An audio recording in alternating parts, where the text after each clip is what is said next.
Olá, meninas! Nossa conversa hoje vai ser sobre psicologia do desenvolvimento, certo?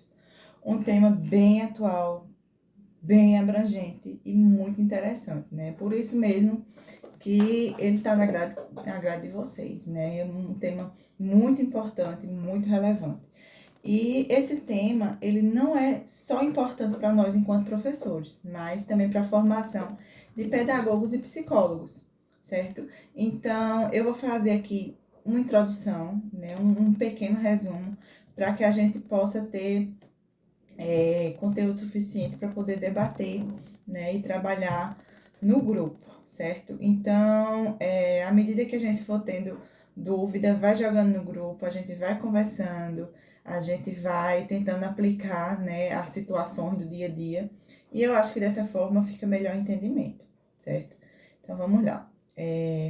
A nossa disciplina, ela nasceu no final do século XIX, certo? E ela busca principalmente a compreensão, né? A forma como nós nos transformamos, a forma como nós aprendemos.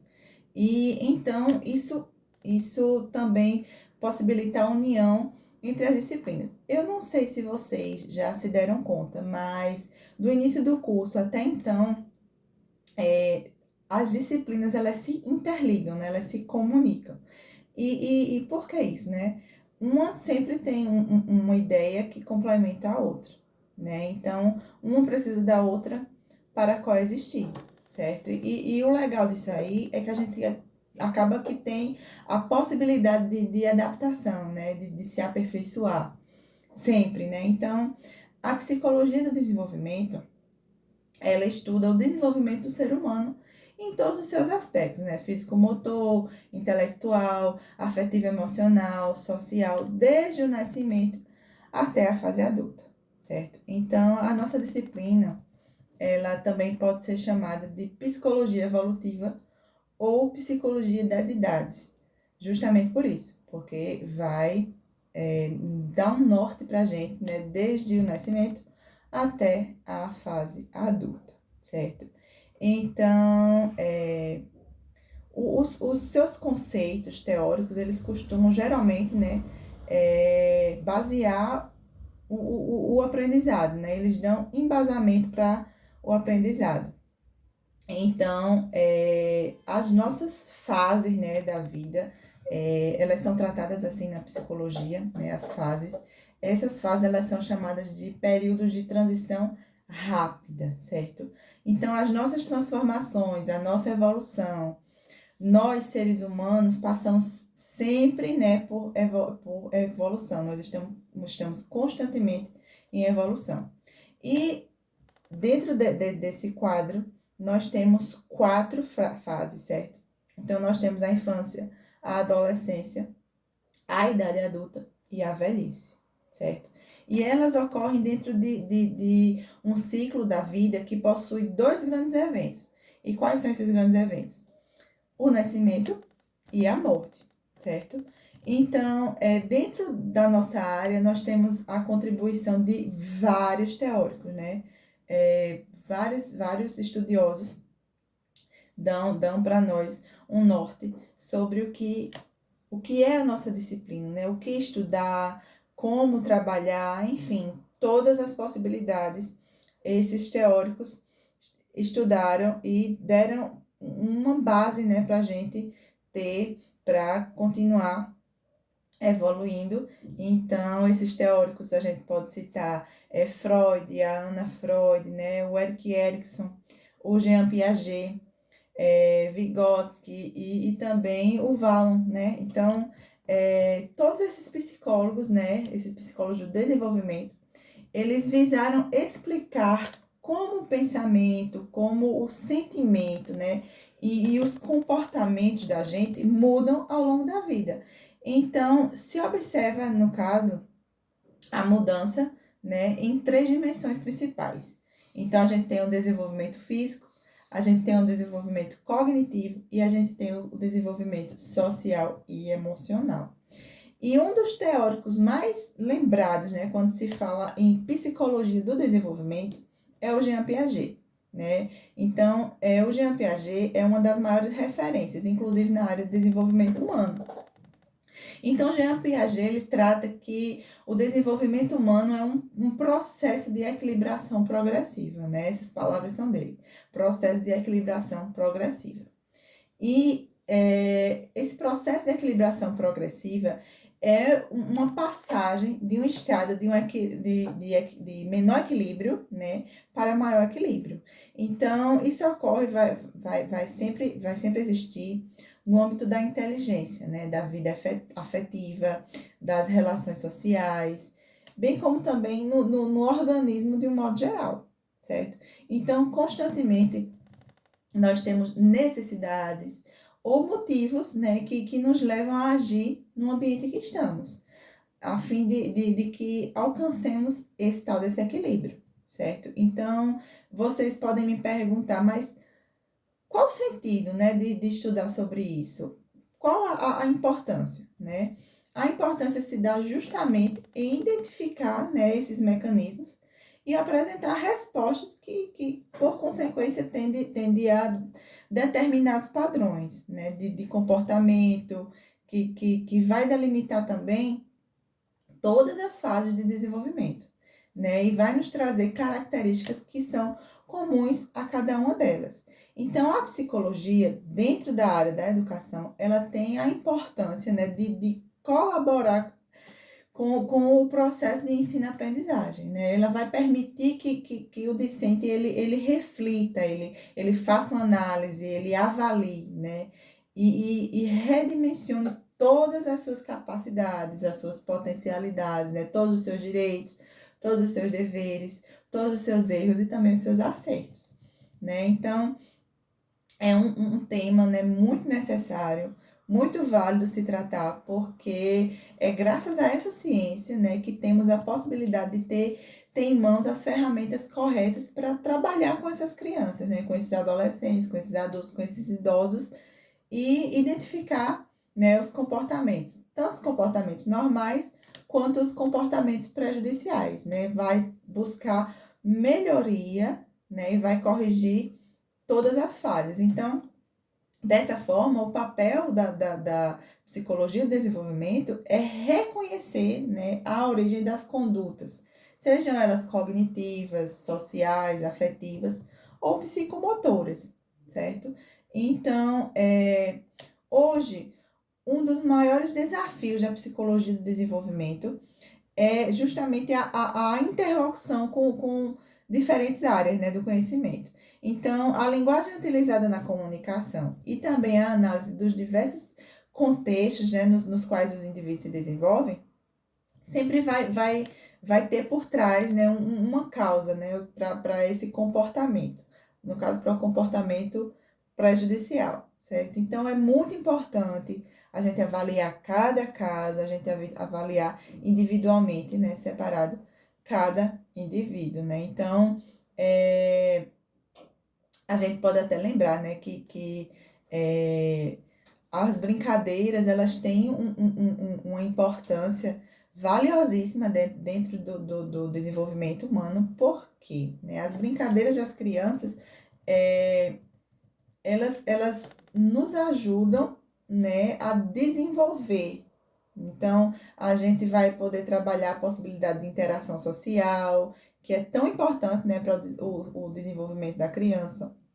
A gente vai poder trabalhar o desenvolvimento de habilidades socioemocionais, como, por exemplo, ter empatia pelo outro, né? E dentro da psicologia, olhando pelo lado do problema, no caso, né, a ser analisado, a gente pode citar aí, como exemplo, uma criança que não tem acesso a brincadeiras, né? Por exemplo, uma criança que brinca de boneca, ela vai ter a possibilidade de trabalhar o imaginário, de trabalhar habilidades psicomotoras que uma criança, né, diferentemente, que não tem acesso a essa brincadeira, que vive, por exemplo, com um celular, um tablet na mão, não vai desenvolver, né? Então, o trabalhar, né, dessas habilidades nos permitem aprender, né? O aprendizado a desenvolver e a evoluir, né? Que é essa a intenção realmente da humanidade, né? A evolução. Então, nós podemos citar aqui os 4 pilares, né? Que baseiam o nosso estudo, que são os aspectos físico-motor, né? Que é a consideração do crescimento orgânico, né, da maturação neurofisiológica, da capacidade de manipulação de objetos e também do exercício do próprio corpo, né? Então, como é isso, professora? Por exemplo, uma criança, já que eu citei o exemplo da criança para ficar melhor, né, mais fácil de entender. Uma criança, um bebezinho que durante o seu primeiro ano, então ele mês a mês vai ganhando habilidade, certo? Tem fases que ele não consegue se movimentar. Então, quando ele começa a rolar, ele já começa a entender que ele pode se virar sozinho, né? E tem compreensão de que ele pode mexer perna, tronco, braço, né? Mão. Então, ele pode alcançar um objeto. Então, é essa compreensão, certo? Nós temos também o aspecto intelectual, que é a capacidade de pensar, de raciocinar, certo? Aí o aspecto afetivo emocional, né, que é o modo como cada indivíduo, né, vai integrar as suas experiências, né, o sentir individualmente, né, cada pessoa vai sentir de uma maneira diferente. Então, esse aí é o aspecto afetivo emocional. E a gente tem também o aspecto social, que é a maneira como cada indivíduo, né, vai reagir diante das situações que envolvem outras pessoas. Então, com o conhecimento de cada um desses pilares, nós temos esse estudo, né, que é voltado para o desenvolvimento mental e o desenvolvimento orgânico. Então, as teorias, elas estudam, né, o desenvolvimento e dão ênfase a algum desses aspectos, né, o aspecto físico-motor, intelectual, afetivo, emocional e o social também, mas devemos considerar que o crescer humano, ele supõe que esses aspectos não se separam, certo? Então, Piaget estudou o desenvolvimento a partir da intelectualidade, né? Já Vygotsky estudou a partir da socialização, enquanto Freud estudou a partir do aspecto afetivo emocional. Então, como fala, inclusive, num dos vídeos que eu deixei disponível para vocês no grupo, o Diney, né? Que ele fala que cada um vai ter sua teoria, cada um vai ter sua contribuição, porém, vai ter aspectos que vão estar presentes, né? Independentemente da teoria, vão estar presentes em todas elas, né? Então, se alguém viu, já vai entender, mas se alguém não viu, eu espero que volte um pouquinho acima e assista ao vídeo, que é bem interessante e vocês vão compreender, tá? De uma forma bem bacana. Então, compreender o desenvolvimento humano implica em conhecer as características comuns de cada faixa etária, né? Para que a gente possa reconhecer as individualidades, né? O que torna a gente mais apto a observar, a interpretar, né? Os comportamentos. E com isso, vamos conseguir planejar o que e como ensinar os nossos alunos, né? Então, é preciso também trazer para vocês os fatores, né, que influenciam o desenvolvimento humano, que são hereditariedade, crescimento orgânico, maturação neurofisiológica e o meio, certo? Então, a hereditariedade é justamente a carga genética, né, de cada indivíduo, que vai ser capaz de estabelecer o seu potencial, né, que poderá ou não desenvolver, a depender das condições que o ambiente proporcionar, que é o caso daquela criança que eu citei. Uma criança que tem acesso a brincadeiras e outra criança que não tem acesso a brincadeiras, né? Então, essa criança, ela vai se desenvolver à medida que o ambiente permitir. Então, a gente tem também o crescimento orgânico, certo? Ele é o aspecto físico que considera o processo dinâmico, né? Que se apresenta visivelmente pelo aumento do tamanho corporal, né? Aí vem a maturação neurofisiológica também, né? Que é o que torna possível determinado padrão de comportamento. Ou seja, né, existe um equipamento neurofisiológico que passa por uma evolução determinada por fatores biológicos. Como é isso, né?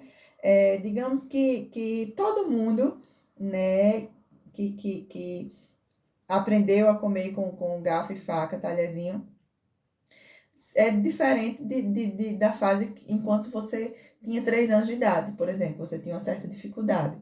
Então, são fatores, né, neurofisiológicos que passam por uma evolução até, né, conseguir o seu ápice. E por fim, a gente tem o meio, que é o conjunto de influências, né, e estímulos ambientais que podem alterar, né, os padrões de comportamento do indivíduo. Como também a gente pode citar o caso da criança, uma que tem acesso às brincadeiras e a outra que não tem. Então, o meio, ele vai dar, né, a oportunidade do indivíduo desenvolver ou não, certo? Então, eu vou parar por aqui, tá? Eu acho que os vídeos que eu enviei para o grupo, eles estão bem completinhos, então a gente assistindo, a gente tem uma bagagem, né, para começar um debate. E eu espero que vocês participem, né, a gente consiga realmente ter uma conversa bacana, a gente consiga chegar a uma ideia bem tranquila sobre o tema e ficar também com tudo fresquinho, né, na mente da gente para poder levar para a vida, certo? O conhecimento. Eu encontro vocês no grupo, para a gente poder conversar mais um pouquinho, certo?